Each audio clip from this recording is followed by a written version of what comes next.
ಧರ್ಮದ ಬೀಡು ಬರಡಾದಾಗೆಲ್ಲ ಉಳ್ಳಾಯ ಮಳೆ ಸುರಿಸ್ತಾನಂತೆ. ಈ ಮಣ್ಣಲ್ಲಿ ದೈವತ್ವ ಮತ್ತೆ ಮತ್ತೆ ಹುಟ್ಟುತ್ತದೆ. ಹಲೋ, ನಮಸ್ಕಾರ ಅನ್ನೇರೆ ಹೀರೇಗ್ ಏತ್ ಎಂಕ್ಲೋ ಗೌರವ ಕೊರೊಂತಿತ್ತು ಅಂದು ಪಂಡ ಕನ್ನಗ ತೋಜುನ ಮಹಲಿಂಗೇಶ್ವರ ಅಂದು ಒಂಜಿ ಗೌರವ ಕೊರೊಂತಿತ್ತ. ಹಿರೇ ಅಂದರೆ ನಿಮಗೆ ಅಷ್ಟು ಗೌರವ ಕೊಡುತ್ತಿದ್ದೆವು. ಆದರೆ ನೀವು ಒಬ್ಬ ಕಳಂಕ ವ್ಯಕ್ತಿಯನ್ಗೋಸ್ಕರ ಇಡೀ ಭಕ್ತರ ಒಂದು ಮನಸ್ಸನ್ನು ಬೇಸರಪಡಿಸಿದ್ದೀರಿ ಸ್ವಾಮಿ. ಇದು ದೊಡ್ಡ ತಪ್ಪು. ಯಾಕೆಂದರೆ ಈಗ ಹೆಣ್ಣಿನದ್ದು ತಪ್ಪು ಉಂಟು, ಗಂಡಿನದ್ದು ತಪ್ಪು ಉಂಟು. ಆದರೆ ಕ್ಷೇತ್ರದ ಶಾಸಕರ ಎದುರಲ್ಲೇ ಮುಚ್ಚಲಿಕೆ ಬರೆದು ಕೊಟ್ಟಂತಹ ಗಂಡುವಿನ ತಂದೆ ಜಗನ್ನಿವಾಸರಾವ್, ಆಮೇಲೆ ಅವರು ಮದುವೆ ಮಾಡಿಸಿ ಕೊಡುತ್ತೇನೆ ಅಂತ ಹೇಳಿ, ಆಮೇಲೆ ಪುನಃ ಅದು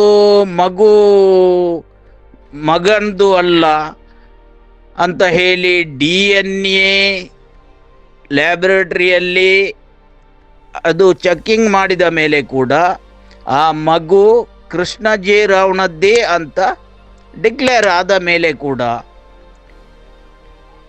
ಅದಾದ ಮೇಲೆ ಈಗ ಕೋರ್ಟಲ್ಲಿ ಕೇಸು ಕೂಡ ಇರುವ ಕಾರಣ ಜಗನ್ನಿವಾಸರಾವಲ್ಲಿ ಮಹಲಿಂಗೇಶ್ವರನ ಕೊಡಿಮರದ ಧ್ವಜಸ್ತಂಭವನ್ನು ಏರಿಸುವ ಯಾವ ಉದ್ದೇಶ ಅಂತ ನಮಗೆ ಅರ್ಥ ಆಗುವುದಿಲ್ಲ ಸ್ವಾಮಿ.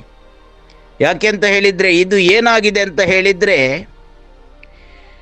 ಇದು ಒಂದು ಬಿಳಿ ಬಟ್ಟೆಗೆ ದೊಡ್ಡ ಒಂದು ಕಪ್ಪು ಚುಕ್ಕೆ ಮಾಡಿದಾಗೆ ಆಗಿದೆ. ಇಷ್ಟೆಲ್ಲ ಮಹಲಿಂಗೇಶ್ವರನ ಅಭಿವೃದ್ಧಿ ವ್ಯವಸ್ಥೆಗಳನ್ನು ನೀವೆಲ್ಲ ಸೇರಿ ಮಾಡುತ್ತಿದ್ದದನ್ನು ಎಲ್ಲರೂ ಗೌರವಿಸ್ತಾರೆ. ಅದಕ್ಕೆ ಎರಡು ಮಾತಿಲ್ಲ. ಗೌರವಿಸದವರು ಅವರು ಮನುಷ್ಯರು ಅಲ್ಲ. ಆದರೆ ನೀವು ಇಡೀ ಸಮಾಜ ಇವತ್ತು ನಿಮಗೆ ಗೊತ್ತು, ವಿಶ್ವಾದ್ಯಂತ ಸಾಮಾಜಿಕ ಜಾಲತಾಣವಾಗಲಿ, ಯಾವುದೇ ಒಂದು ಮಾಧ್ಯಮ ಆಗಲಿ, TV ಚಾನಲ್ ಆಗಲಿ, ಅಲ್ಲಿ ನಡೆದಂಥ ಒಬ್ಬ ಕಳಂಕ ವ್ಯಕ್ತಿಯನ್ನು ಎಷ್ಟೋ ಜನ ಮನವಿ ಮಾಡಿದ ಮೇಲೂ, ನೀವು ಅದು ತಂತ್ರಿ ಅಂತ ಹೇಳಿದ ಮೇಲೂ, ತಂತ್ರಿ ಅಲ್ಲ, ನನ್ನ ಪರಿಧಿಯಲ್ಲಿ ಬರುವುದಿಲ್ಲ ಅಂತ ಹೇಳಿದ ಮೇಲೂ ನೀವು ಅದನ್ನು ತೋರಿಸಿಕೊಟ್ಟಿದ್ದೀರಿ. ಹೌದು, ನಾವೇ ಮಾಡಿದ್ದು ಅಂತ. ಇಲ್ಲದಿದ್ದರೆ ಮಹಲಿಂಗೇಶ್ವರ ಆಡಳಿತ ಸಮಿತಿಯ ಅಧ್ಯಕ್ಷರು ನೀವು, ಸಮಿತಿ ಸದಸ್ಯರಿದ್ದಾರೆ, ಕ್ಷೇತ್ರದ ಒಬ್ಬ ಖ್ಯಾತ MLA ಅಶೋಕ್ ರೈ ಕೊಡಿಂಬಾಡಿ ಇದ್ದಾರೆ. ನೀವೆಲ್ಲ ಸೇರಿ ಇಂಥ ಕಳಂಕ ವ್ಯಕ್ತಿಯನ್ನು ರಕ್ಷಿಸಲು ಅಥವಾ ಯಾವುದು ಅಂತ ಅರ್ಥ ಆಗುತ್ತಿಲ್ಲ.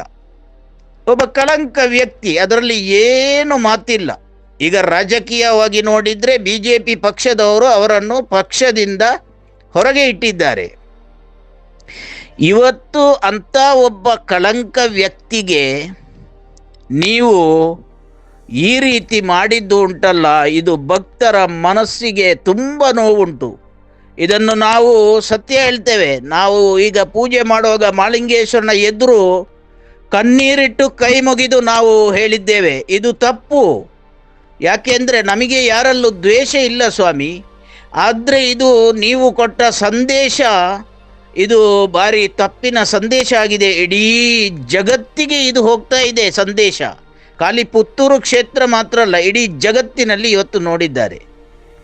ಒಂದು ಕಳಂಕಿತ ವ್ಯಕ್ತಿಯ ಕೈಯಲ್ಲಿ, ಅದು ಕೂಡ ಕೇಸು ಕೋರ್ಟಲ್ಲಿ ಇರುವಂತಹವರನ್ನು ನೀವು ಅವರಲ್ಲೇ ಕೊಡಿಮರದ ಆ ಒಂದು ಧ್ವಜವನ್ನು ಏರಿಸಬೇಕಿದ್ರೆ ನೀವು ಯಾವ ಸಂದೇಶ ಕೊಡ್ತಿದ್ದೀರಿ ಸ್ವಾಮಿ ಸಮಾಜಕ್ಕೆ ಅಂತ ನಮಗೆ ಅರ್ಥ ಆಗೋದಿಲ್ಲ. ಯಾಕೆಂದರೆ ನನಗೆ ಯಾಕೆ ಬೇಸರ ಅಂತ ಹೇಳಿದರೆ, ಪಂಜಿಗುಡ್ಡೆ ಈಶ್ವರ ಭಟ್ರು ಅಂದರೆ ನನಗೆ ತುಂಬ ಮೊದಲಿನಿಂದಲೂ ನನಗೆ ಭಾರಿ ಒಂದು ಅಭಿಮಾನ. ನಾನು ಎಷ್ಟೋ ಜನರ ಹತ್ರ ಮೊದಲು ರಾಜಕೀಯವಾಗಿಯೂ ಹೇಳಿದ್ದುಂಟು, ಪಂಜಿಗುಡ್ಡೆ ಈಶ್ವರ ಭಟ್ರನ್ನು MLA ಮಾಡಬೇಕು ಅಂತ. ಆಗ ನಿಮ್ಮದೇ ಒಬ್ಬರು ಜಾತಿಯವರು ಹೇಳಿದ್ದಾರೆ, ನಿಮಗೆ ಅವರ ವಿಷಯ ಗೊತ್ತಿಲ್ಲ ಸತ್ಸನ್ನ ಅಂತ. ಆದರೆ ನಾನು ಅದಕ್ಕೆ ಸಮರ್ಪಕ ಉತ್ತರ ಆಗ ಕೊಟ್ಟಿದ್ದೇನೆ. ಆದರೆ ಇವತ್ತು ಮಹಾಲಿಂಗೇಶ್ವರನ ಭಕ್ತರಾದ ನಮ್ಮೆಲ್ಲರ ಮನಸ್ಸನ್ನು ನೀವು ತುಂಬ ನೋಯಿಸಿದ್ದೀರಿ. ಗೌರವಾನ್ವಿತ ಸಮಿತಿ ಅಧ್ಯಕ್ಷರಾದ ಈಶ್ವರ ಭಟ್ರೆ, ಇದು ಬಹಳ ನೋವಾಗಿದೆ, ಬಹಳ ನೋವಾಗಿದೆ. ಒಬ್ಬನಿಗೋಸ್ಕರ ನೀವು ಇಷ್ಟೆಲ್ಲ ಅಭಿವೃದ್ಧಿ, ಇಷ್ಟೆಲ್ಲ ಅಲ್ಲಿ ಕೆಲಸ ಕಾರ್ಯಗಳನ್ನು ಮಾಡಿ, ಒಬ್ಬನಿಗೋಸ್ಕರ ನೀವು ಕಳಂಕಿತ ವ್ಯಕ್ತಿ ಜಗನ್ನಿವಾಸರಾವಿಗೋಸ್ಕರ ಇವತ್ತು ಭಕ್ತರ ಮನಸ್ಸನ್ನು ನೋಯಿಸಿದ್ದೀರಿ, ನಿಮ್ಮ ಅಭಿಮಾನಿಯ ಮನಸ್ಸನ್ನು ನೋಯಿಸಿದ್ದೀರಿ. ಇದು ಭಾರಿ ಬೇಸರ. ಏನೇ ಇರಲಿ, ಮಹಾಲಿಂಗೇಶ್ವರನ ಕಾರ್ಣಿಕ ಅದು ಎಲ್ಲರಿಗೂ ಗೊತ್ತುಂಟು. ಆದರೆ ಇಷ್ಟೆಲ್ಲ ಗೊತ್ತಿದ್ದಂಥ ನೀವು ಇದು ಯಾವ ಸಂದೇಶ ನೀವು ಕೊಟ್ಟಿದ್ದೀರಿ? ಕಳಂಕಿತ ವ್ಯಕ್ತಿಯಲ್ಲಿ ಕೊಡಿಮರದ ಧ್ವಜ ಏರಿಸುವುದನ್ನು ಮಾಡಿಸಿ ಇದೊಂದು ಸಮಾಜಕ್ಕೆ ಯಾವ ಸಂದೇಶ? ಆದರೆ ಮಹಾಲಿಂಗೇಶ್ವರನಿಗೆ ನೀವು ಹೆದರುವುದಿಲ್ವಾ? ಒಂದು ವೇಳೆ ಮಹಾಲಿಂಗೇಶ್ವರನಿಗೆ ನೀವು ಹೆದರುತ್ತಿದ್ದರೆ ಇಂಥ ಒಂದು ಕಳಂಕಿತ ವ್ಯಕ್ತಿಯನ್ನು ಸಮಾಜದಲ್ಲಿ ಭಕ್ತರು ನಿಮ್ಮಲ್ಲಿ ಎಷ್ಟೋ ಮನವಿ ಮಾಡಿದ ಮೇಲೂ ಅದೇ ವ್ಯಕ್ತಿಯಲ್ಲಿ ನೀವು ಧ್ವಜ ಹಾರಿಸಿದ್ದೀರಿ ಅಂತ ಹೇಳಿದರೆ ಇದು ತುಂಬ ಬೇಸರ ಆಗಿದೆ. ನಾವೆಲ್ಲ ಕಣ್ಣೀರಿಟ್ಟು ಮಹಾಲಿಂಗೇಶ್ವರನಲ್ಲಿ ಕೈ ಮುಗಿದು ನಾವು ಬೇಡ್ತಾ ಇದ್ದೇವೆ. ಇದು ನಿಜವಾಗಿಯೂ ತಪ್ಪು. ಇದೊಂದು ರೀತಿಯಲ್ಲಿ ಆ ಮಹಾಲಿಂಗೇಶ್ವರನ ಸತ್ಯ ಕಾರ್ಣಿಕ ವಿಶ್ವಾಸವನ್ನು ಒಂದು ಕಪ್ಪು ಚುಕ್ಕೆಯಾಗಿ ಆಗಿದೆ. ಇದು ನಾವು ನಮ್ಮವರೇ ಇಂಥ ಸಂದೇಶ ಕೊಟ್ಟರೆ ನಮ್ಮ ಆ ಕಾರ್ಣಿಕ ಸತ್ಯ ವಿಶ್ವಾಸದ ಮಹಾಲಿಂಗೇಶ್ವರನ ಸತ್ಯ ಏನು ಎಂಬುದನ್ನು ನೀವು ಯಾವ ರೀತಿಯಲ್ಲಿ ಸಂದೇಶ ಕೊಡುತ್ತಿದ್ದೀರಿ ಅಂತ ಈ ವಿಷಯದಲ್ಲಿ ತಿಳಿಯಬೇಕಾಗಿದೆ.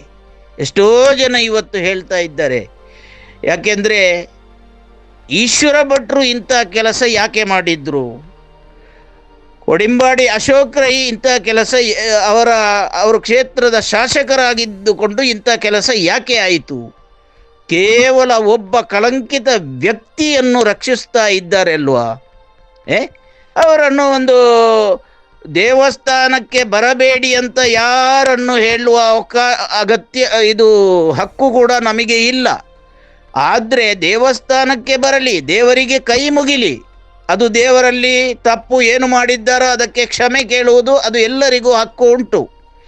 ಆದರೆ ಒಬ್ಬ ಕಳಂಕಿತ ವ್ಯಕ್ತಿ, ಅದಲ್ಲದೆ ಕೋರ್ಟಲ್ಲಿ ಕೇಸು ಇರುವಾಗ ಆ ಕೋರ್ಟು ತೀರ್ಪು ಬರದ ಕಾರಣ ಅಂಥ ಕಳಂಕಿತ ವ್ಯಕ್ತಿಯಲ್ಲೇ ಪವಿತ್ರ ಕ್ಷೇತ್ರ ಕಾರ್ಣಿಕದ ಹತ್ತೂರ ಒಡೆಯ ಮಹಾಲಿಂಗೇಶ್ವರನ ಕೊಡಿಮರದ ಧ್ವಜಸ್ತಂಭ ಏರಿಸಿದ್ದು ಇದು 100ಕ್ಕೆ 100 ತಪ್ಪು ಸ್ವಾಮಿ.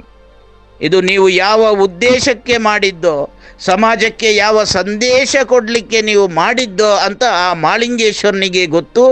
ಆ ಮಹಾಲಿಂಗೇಶ್ವರನ ಇಚ್ಛೆಯಂತೆಯೇ ಆಗಲಿ, ನಾವು ಬೇರೇನು ಹೇಳಲಿಕ್ಕಿಲ್ಲ. ಮಹಾಲಿಂಗೇಶ್ವರನ ವಿಷಯದಲ್ಲಿ ನಾವು ಏನು ಹೇಳಲಿಕ್ಕಿಲ್ಲ. ಯಾಕೆಂದರೆ ನಮ್ಮನ್ನೆಲ್ಲ ಬದುಕಿಸಿದ್ದೇ ಮಹಾಲಿಂಗೇಶ್ವರ. ಆದ ಕಾರಣ ಅಂಥ ಮಹಾಲಿಂಗೇಶ್ವರನ ಕ್ಷೇತ್ರದಲ್ಲಿ ಇಂಥ ಒಬ್ಬ ಕಳಂಕಿತ ವ್ಯಕ್ತಿಗೋಸ್ಕರ